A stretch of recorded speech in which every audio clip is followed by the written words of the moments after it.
I've done a little tidying up and we're back to a blank graph ready to do the next thing. So let's do something actually useful with volumes, shall we? Something along the lines of creating shapes and textures, yeah? So first thing I'm going to want is a disk. From Maya, create polygon primitives disk, and we're going to drag that guy in. And as we do with all of our Maya stuff, we're going to hide it so we don't have to worry about it. And just take a look at the Bifrost version. Okay, so here's a disk. Disk shape 1, there it is. Everybody's happy. Let's make the background black so we can see it. And the next thing we're going to do is scatter some points on it. I think it's terminal time. And I will just delete the output for now. So we're not seeing many points because we should probably put a point scope in there. I'd say 1,000 points is probably a little too much. Let's try 100. It's looking a bit better. Zoom in a bit. And let's make that blue noise so they're nice and evenly spaced. Maybe even go a bit less. Maybe go 60. 60 points, that's looking pretty good. So what I want to do now is, basically I'm trying to make a series of cliffs here, or at least sort of termite hills or rocks or something out of volumes. So what I want to do is I want to be able to scale them based on the points, because we're going to build something from a scatter here. And to do that, I'm going to need a scaling factor based on where the points are on the disk. Really, all I've got to do for that, let's just move our point scope out of the way here, is let's just turn our grid on for a second. Because I've created this at 0, 0, 0, then the length of these positions here are how far they are from the 0 point. What I'm going to do basically is array bounds. And we do this so often, we really should make a compound to do it for us, but everything's fresh and new in Bifrost today. And I'm going to take whatever this value is, the min and the max of it, and I'm going to convert that to 0 to 1. And that's going to give me a scaling factor based on how close those points are to the center of the disk, because the disk is on 0, 0, 0. And just because I like to have some control, I'm going to do a evaluate F curve on there, pop that into there. So that way I can control, using this curve, how much they scale between the center and the output. Next thing we've got to do is we're making instances. These are going to be our instance points. So let's scale these points. Scale the points. We're going to use this to scale them with. I know that scale's a vector, but Bifrost is smart enough to take a float and just put it into every field of the vector. So it's like doing a scalar to vector 3, but it does it internally. We don't have to worry about it. Once I've done that, I'm going to randomize the point scale, as we do when we're scattering, and the rotation. And then I'm going to create some instances. So creating instances, obviously I've got the points, they're these guys, but what am I going to instance on them? And I think a good thing for this is going to be a cylinder. So let's create a polygon cylinder in Maya. And this is quite important because we're going to be displacing these cylinders. We need to do a couple of things to them in Maya before we bring them across to Bifrost. So I'm just going to hide my Bifrost editor and show my channel box. There we go. Here's all the inputs for the cylinder. So radius of 1 is fine. Height of 2 is probably a bit small. Let's go to 10 and we'll zoom out so we can see it. And we want rounded caps on.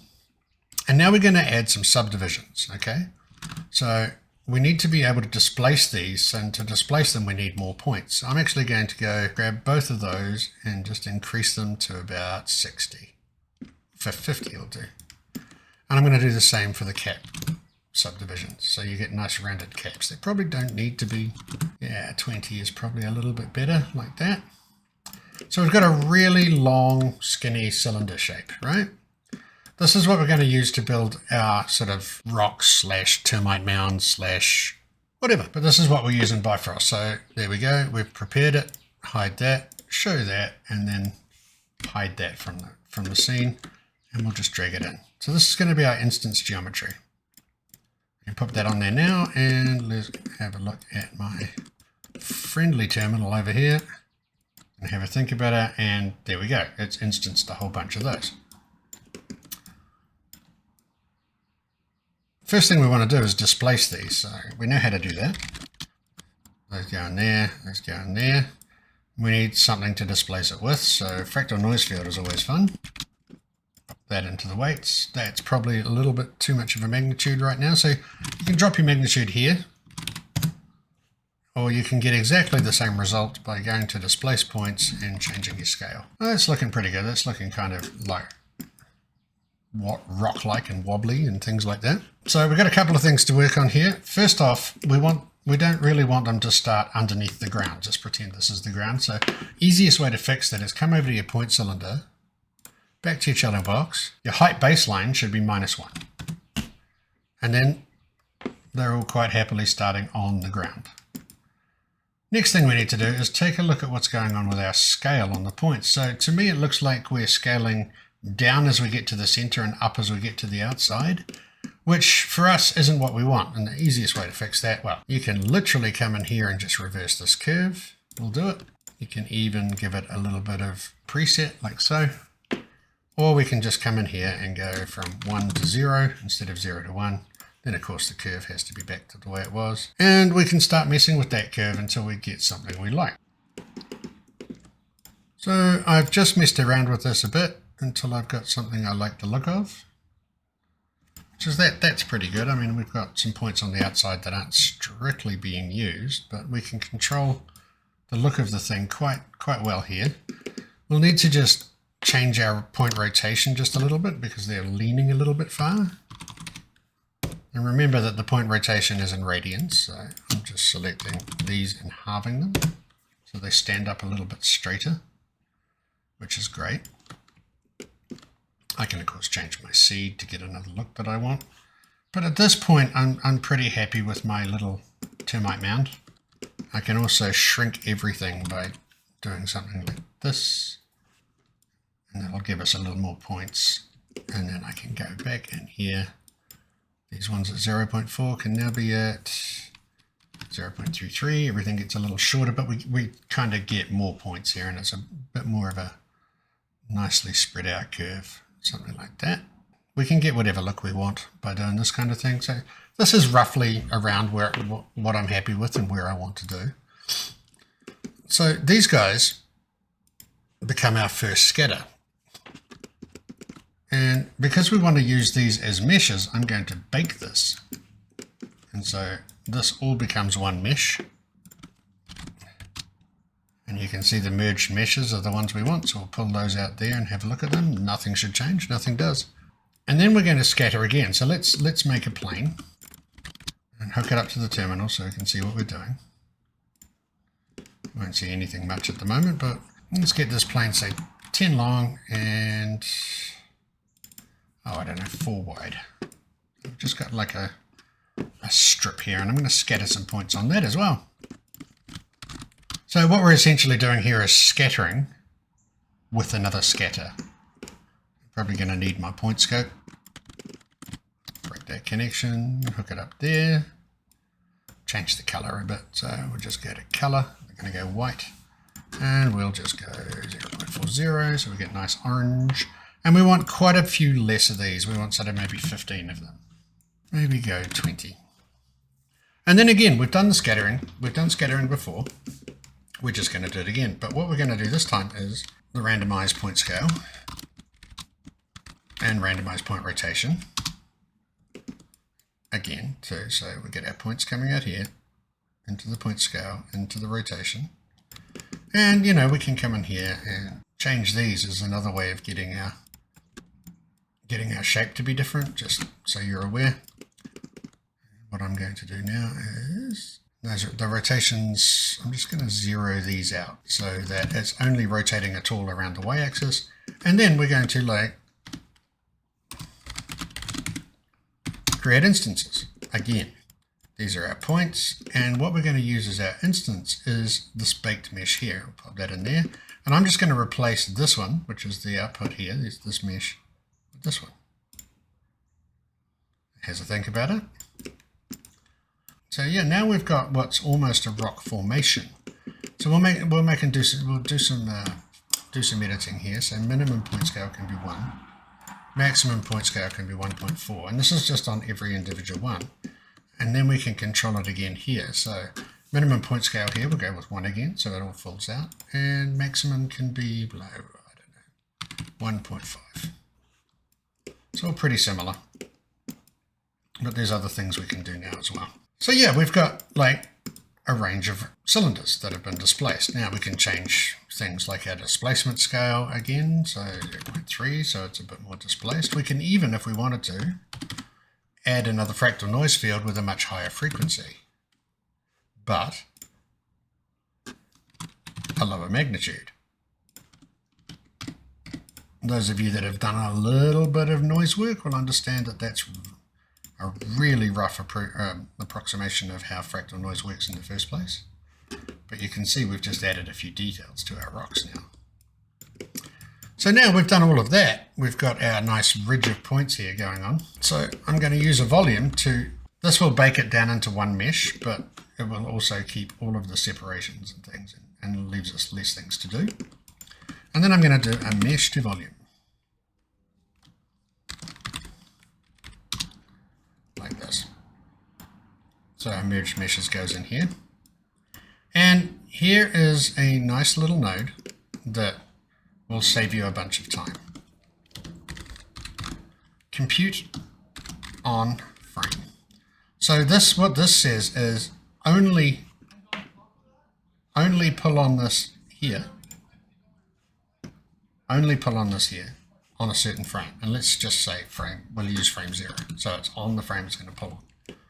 So now, if I'm on frame 0, everything before this is going to be calculated. But if I'm after frame 0, it's just going to use the cached version of it. It's just a very quick and dirty cache for when you're working, but it's very, very good. So if we take the volume, let's make sure it's a level set. And we'll leave it on relative for now so we can see it. And we'll just pop that into where the instances go and give it a minute to work its life out. And so now you can see that I've got a volume representation of all of those pillars that we put together. We just get rid of that. So this is turning it into a single volume. You can see coming out. So what we need to do now is volume to mesh. Now, what you've got to watch out for here is that the more objects you put through this process, the slower it's going to be. So, I mean, I'm going to do this and pause the video, but just be aware that if you are doing lots and lots and lots and lots and lots of points through the volume, then it's going to hurt a little bit. There are ways to speed it up, which we'll go into in later lessons, but just being aware of that for now. So I'm going to pause the video. So here we have our mesh, and it's a nice approximation of a bunch of, I don't know, termite mounds, rocks, pillars, that kind of thing. What I've done is a bunch of things here where I can control the look of it fairly easily. It's still reasonably slow, but you can see I've left my plane on that I've scattered on. Remember, we've scattered twice.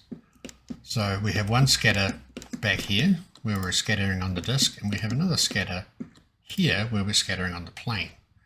So if I make the plane smaller, then the points are going to get closer together, the volumes are going to start merging into one another, and you're going to get more and more of a sort of a rocky look to it.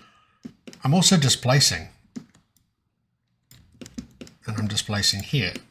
So what's happening here is the process by which I'm turning it into a volume is getting rid of a lot of my detail, because mesh to volume here, you can see that my detail size is 0.1. The reason that this is a reasonably low res volume is because of how long it takes to work on if you make it a high res. It will slow your machine down. It's doing a lot here. We'll just give it a minute just to give you some idea. So now you can see I've got a lot more detail back in my rocks, and it's telling me that maybe I'm displacing that a bit too much. So this is kind of the method where you start off low res, you get the shapes kind of right, and then you go back, make it higher res, see what's changed, go back and fix it up. So it's not totally unusable, but it's slower than instant, shall we say?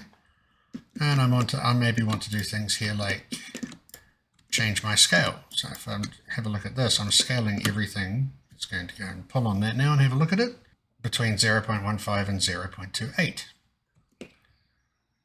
So I can change, which is reflecting that 0.28, that 0.15. So it's reflecting the values of the F-curve. If I change this to say 0.36, I'd expect everything to get a little bigger. Nice. Now we're getting into something that's, yeah, no, it's still a little bit individual, which maybe we could fix by actually going back out to our cylinder here and changing the radius to 1. You can see that they've all gotten a bit fatter and they're starting to join up a little bit more. Something else you can do, this is just to get a look going really quickly. You're scattering, where are we? Scattering points, you're instancing a cylinder. You could instance something else as well, or you could change the number of sides in your cylinder to get a more octagonal look, or you could make the sizes closer together, the displacement a bit lower or a bit higher. But one of the things that's very cool that we're going to do really, really quickly is pretty much cut some holes in this guy. So while I'm working on this, I'm going to work somewhere completely different. But now that we have a mesh, once again, we can scatter on that mesh. What's going to make more sense, of course, because we're editing the volume, is if we scatter on this mesh here. So I've probably got a point scope lying around here somewhere, or I deleted it. Let's put another one down. Point scope there. Put that out there, and we're scattering 1,000 points at the moment. That'll do just to have a look. So let's take a look at this. Give it a minute to work. You can see all of these points here. They're slightly inside the volume because the volume basically adds volume. What we could do if we really wanted to maybe see those points is in the mesh to volume, I believe, you've got an offset. You could set that to a negative number and everything would shrink a little bit. But I'm okay with having them inside for now. In fact, I'm going to up those points a bit. So I've got more of them. And then I'm going to scatter a bunch of cubes will do. So mesh cube, like that. Instances again. And let's take a look at that instead of the point scope.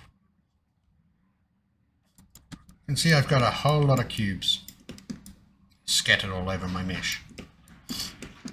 Now what I can do is bake these and put them into the volume, and you'd get more of a sort of a regular rocky shape. But what I'm going to do first is just a little bit of point work on these, and then we'll set that up. Because you could also make this into a volume and merge it. So we'll maybe do that. So you merge volume. So I just want to do a randomized point scale. It's going to have a think about. What I'm going to do, I think, is disable the volume for now. I just want to work on these. So we'll just unplug that. I just want to work on the cubes at the moment. And this will be a lot faster.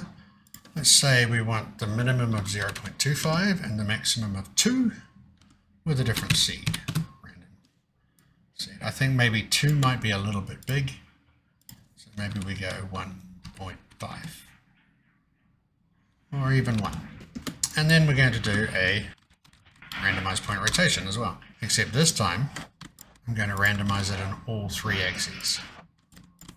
So I've just got cubes going every which way. What I might do is perhaps restrict these a little bit. So it only rotates a certain amount. Or even like... That's cool. So I've now got a bunch of cubes that are scattered on my rocks, and I'm not seeing my rocks yet. What I want to do now is I want to take these guys and bake them. So it all becomes one mesh. Hook up the output to take a look. It won't change much. There we go. And then we'll do another mesh to volume. Making sure that we have our level set and it's relative, and we'll make it reasonably high res to start with, just to so it's not going to hurt us too much. When we try and view it, we'll plug that in and see what it looks like. So my mesh is too low, but to fix that, I'm going to change that over to absolute. Now you can see I've got a collection of cubes. I might want to even make that a little bit less resolution,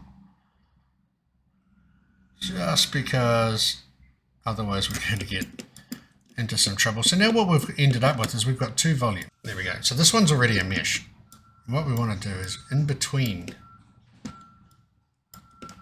this volume here, and when we turn it into a mesh, we want to take a look at that.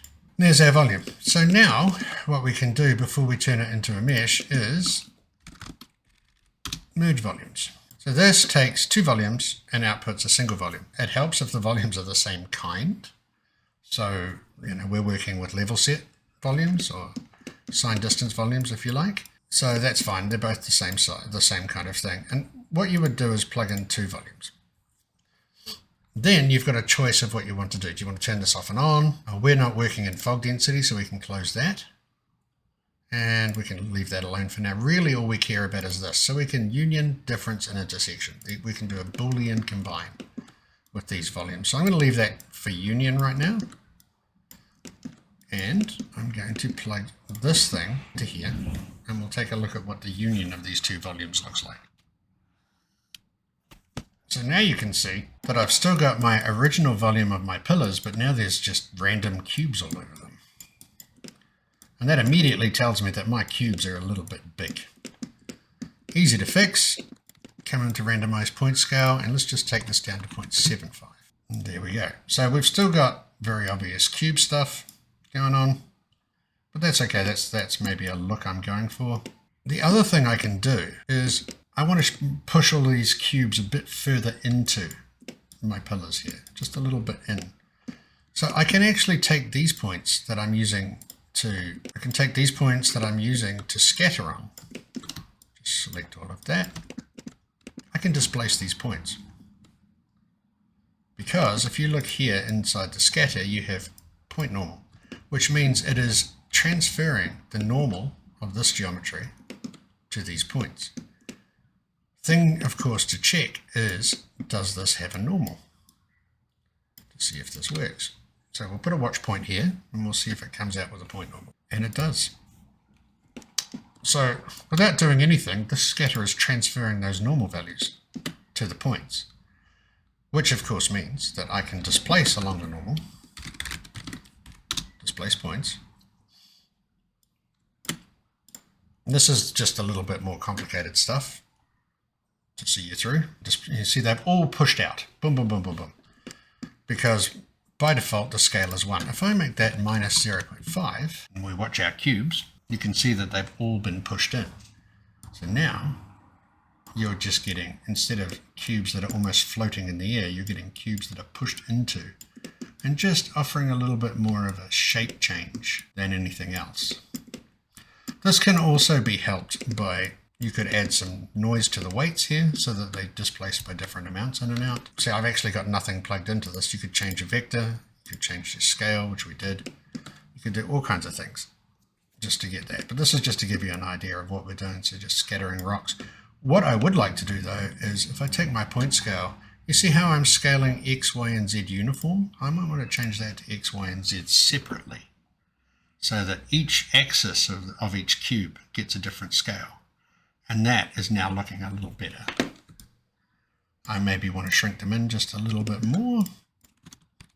2/3 rather than 1/2. Of course, that's maybe I need it to go the other way. The feeling they might have been just pushing through. That's more like what I'm looking for.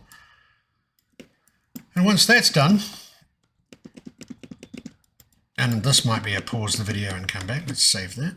Once this is done, I can convert the whole merged volume to a mesh, rather than just the first one that we had, and then output that mesh to have a look at. And here we go. Now you lose a bit of detail going out to a mesh, and we've got all these interesting shapes back here and over here and things like that. And the way to fix that is you can change the detail size scale. So at the moment it's a 1:1 detail size. If I wanted to make it more detailed, I could scale down those details, basically, and it's going to make things a lot slower while it does that. I can also change how much it smooths. This is the basis of level set volumes. This is some of the things you can do with it. And from here, we're going to go on to making some clouds with fog volumes. And there you can see a little bit more, pulling a little bit more detail out with the detail size scale. It also changes the density of the mesh you're creating. So yeah, from here, that's our quick rock formation with cubes in it. Let's just call them some sort of weird mineral, shall we? From here, we're going to move on to doing some clouds.